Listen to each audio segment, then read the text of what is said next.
The suitcase hit the wet pavement with a dull thud. The door slammed shut behind him, and the sound echoed through the empty street like a gunshot. Rain poured down, soaking through his shirt, but he barely felt it. He stood there, frozen, staring at the door that had just closed on everything he believed in. Inside that house was the man who used to call him every single day. The man who laughed with him like a brother. The man who promised to help him build a future.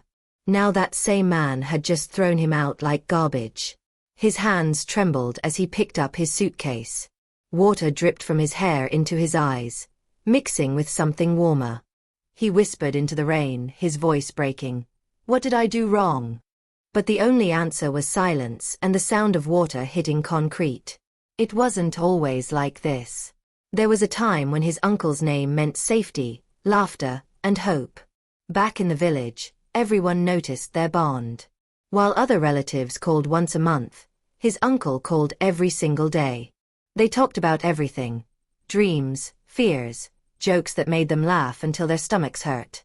His uncle knew his favorite foods, his struggles in school, his secret hopes for the future. People used to say they were more like best friends than uncle and nephew. When he graduated, his uncle's voice had been full of pride and excitement. "Come to the city," his uncle had insisted, almost begging. "I'll help you find a good job. You'll live with us. We'll make something great of your life." Those words had felt like a promise wrapped in love. He never doubted them for a second.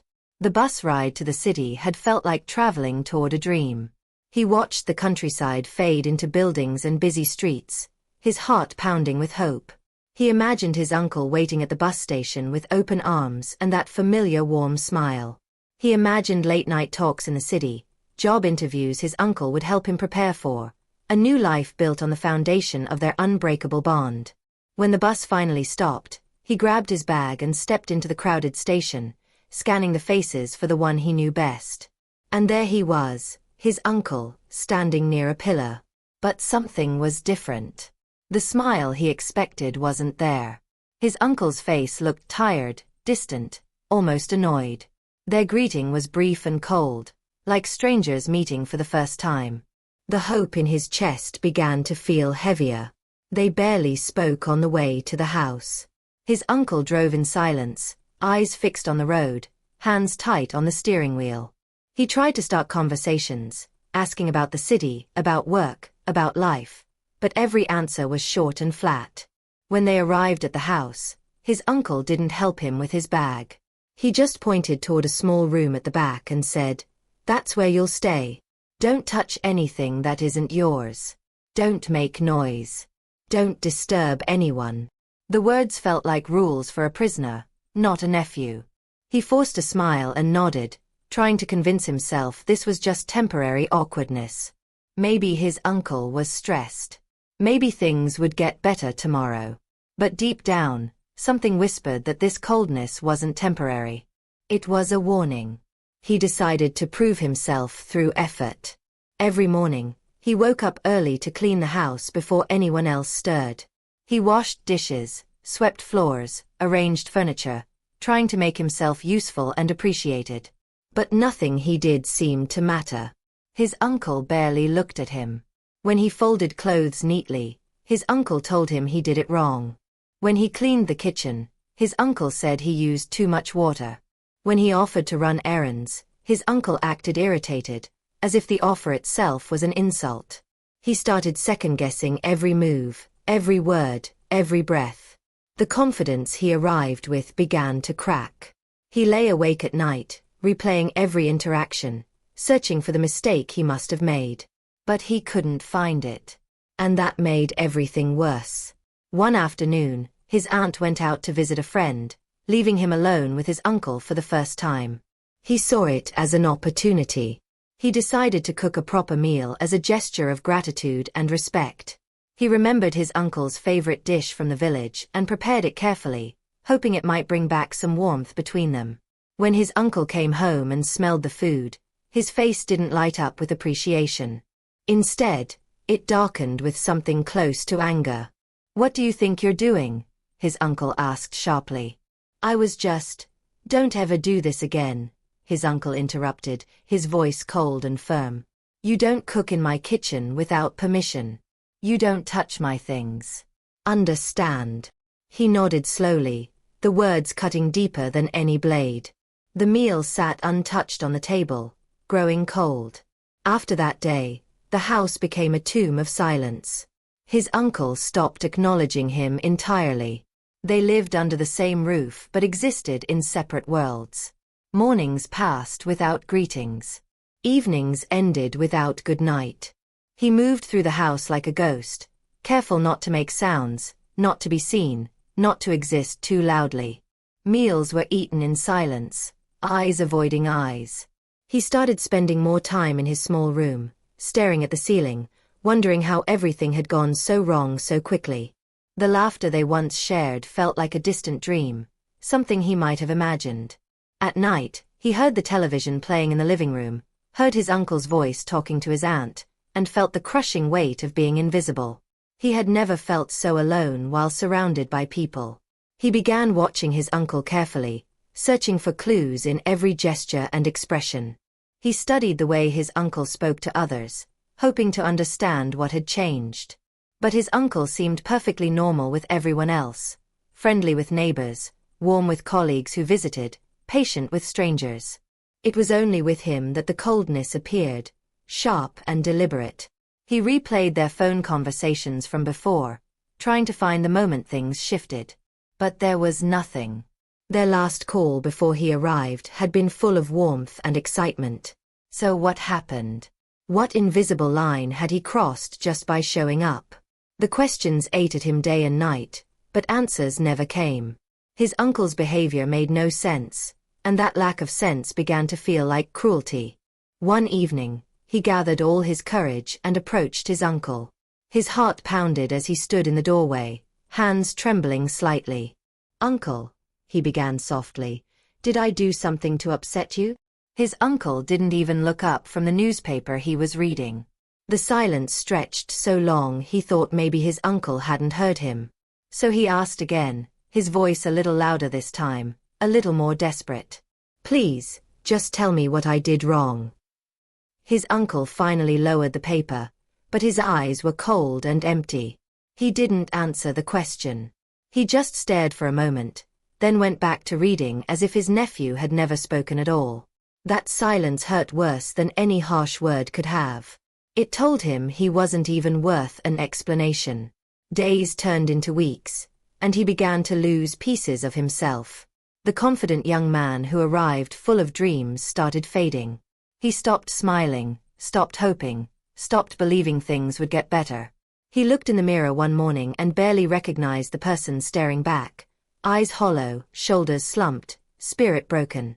He stopped calling his friends back in the village because he couldn't bear to lie about how well things were going.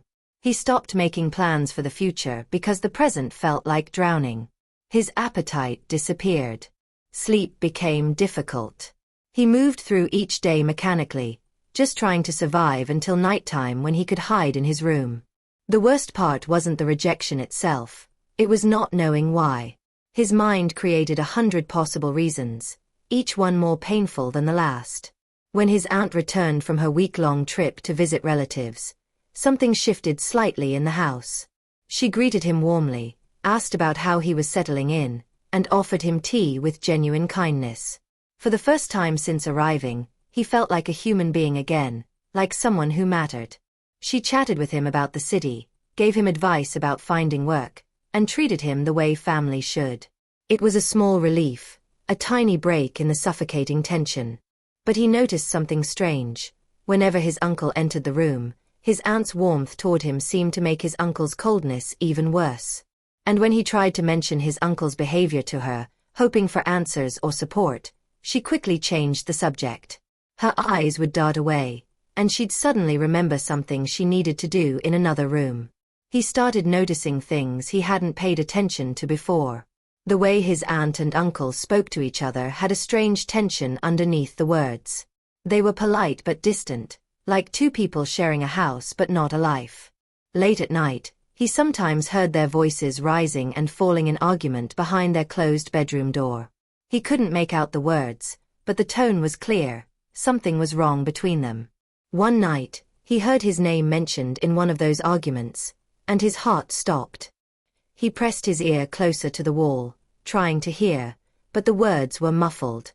All he caught was his aunt's frustrated voice saying something about not fair to him, and his uncle's sharp response that ended the conversation. Whatever was happening, he was somehow part of it without understanding how or why. The isolation became unbearable.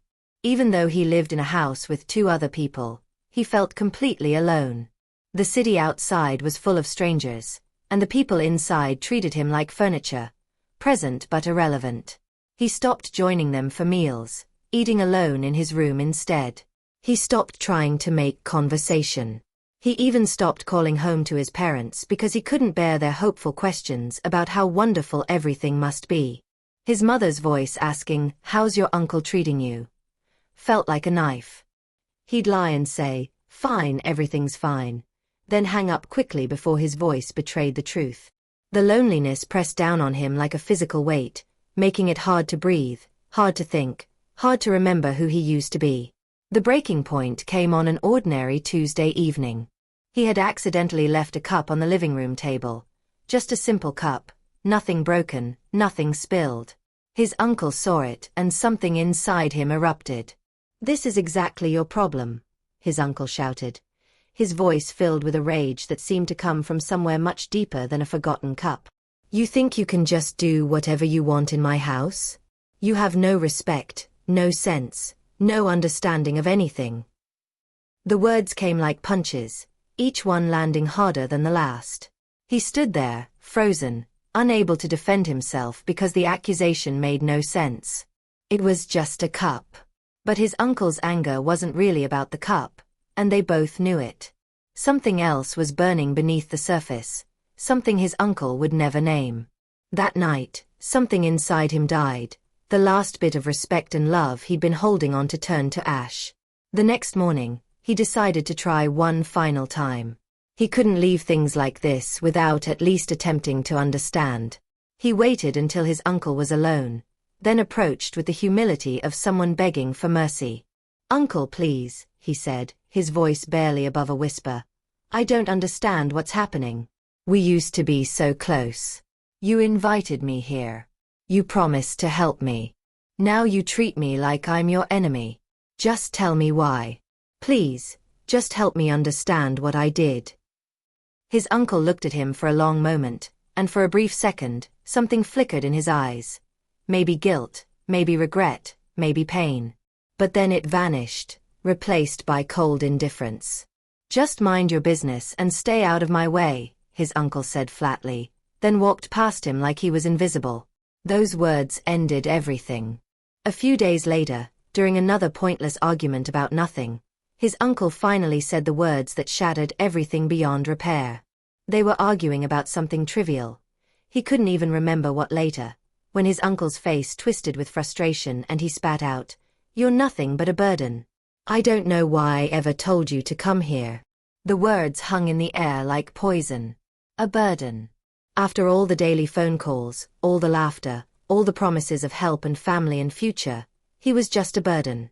Something inside him snapped. Not loudly, not dramatically, but quietly and completely. It was like a switch flipped in his heart. The pain that had been building for weeks suddenly transformed into something else. A cold, clear decision. He was done. Done trying to understand. Done hoping things would change. Done breaking himself trying to fix something that was never his fault to begin with. That night, he packed his belongings in silence. He didn't have much, the same small suitcase he'd arrived with, a few clothes, some books. He moved carefully, quietly, not wanting to wake anyone or start another confrontation. As he folded his last shirt, he looked around the small room that had been his prison for these horrible weeks. He felt no sadness about leaving it behind. Only relief. He didn't have a plan. He didn't have much money. He didn't know where he would go or how he would survive. But staying here was slowly killing him, and he chose the uncertainty of the streets over the certainty of this pain. Just before dawn, he picked up his suitcase and walked toward the front door. His hand hesitated on the handle for just a moment.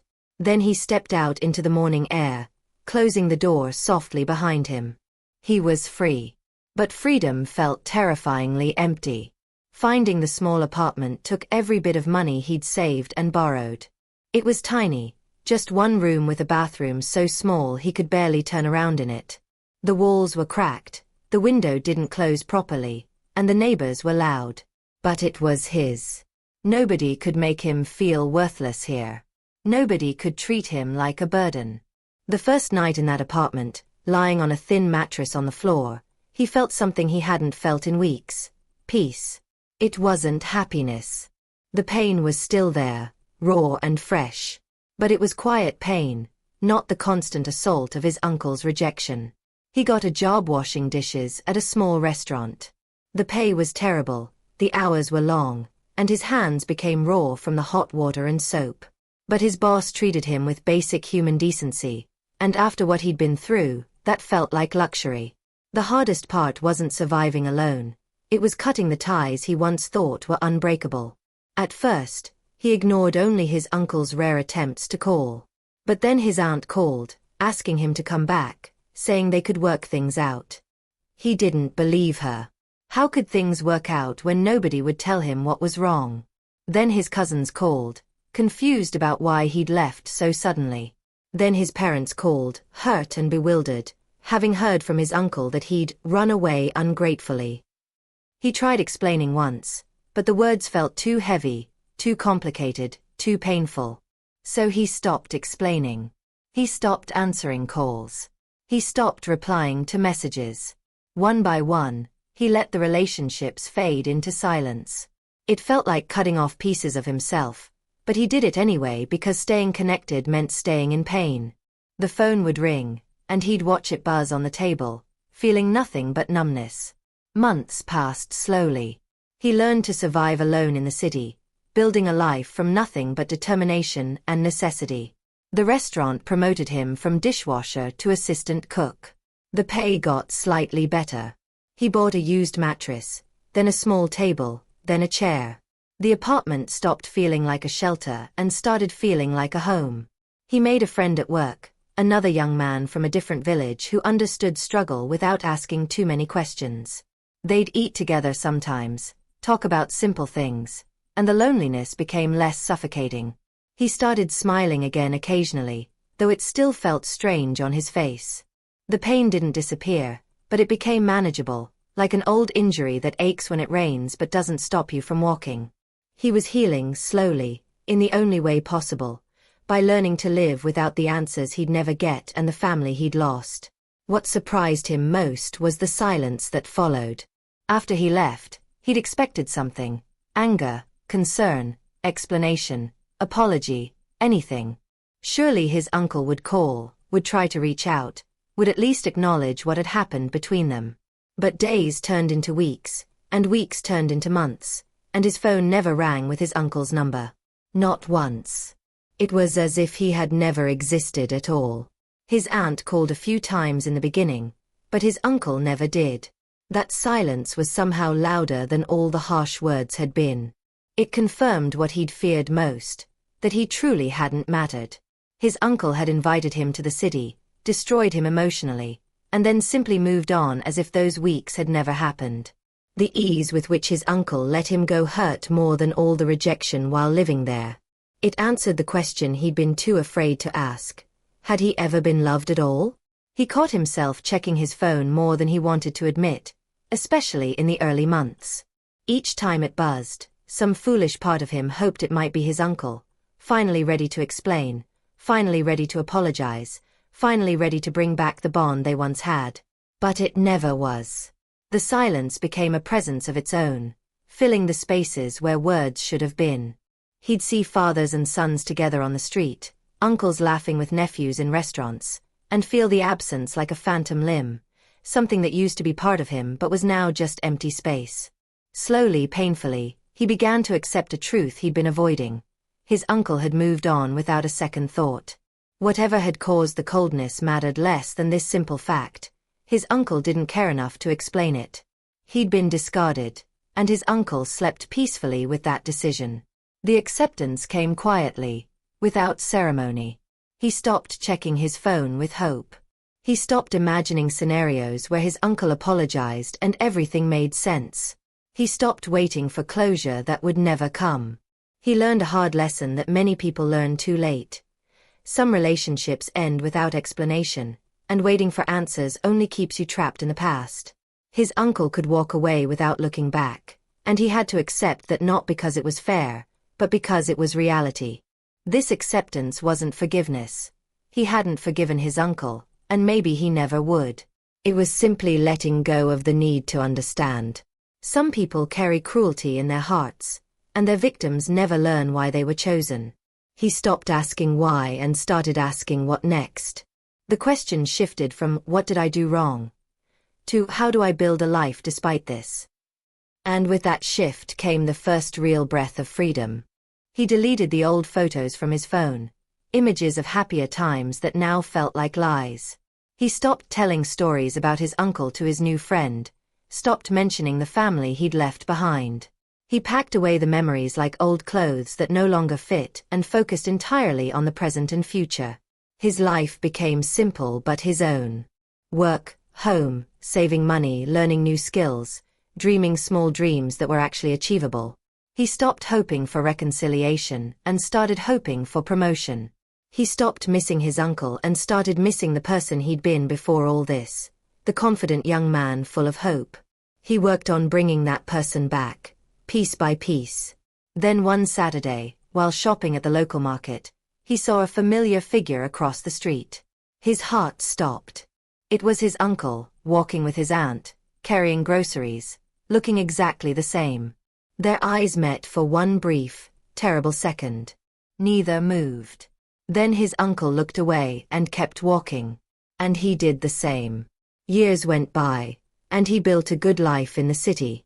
He found a better job, moved to a nicer apartment, even started dating someone who treated him with the kindness he'd forgotten he deserved. He became stable, successful, independent. But the question of his uncle never fully left his mind. Sometimes, late at night, he still wondered what had happened, what had broken their bond so completely. He heard through distant relatives that his uncle still lived in the same neighborhood, just a few miles away. They existed in the same city, breathed the same air, walked the same streets, yet never crossed paths again after that one moment in the market. It was as if the universe itself respected the distance between them. No reunion, no confrontation, no closure. Just two people who once loved each other deeply, now living separate lives in the same small world.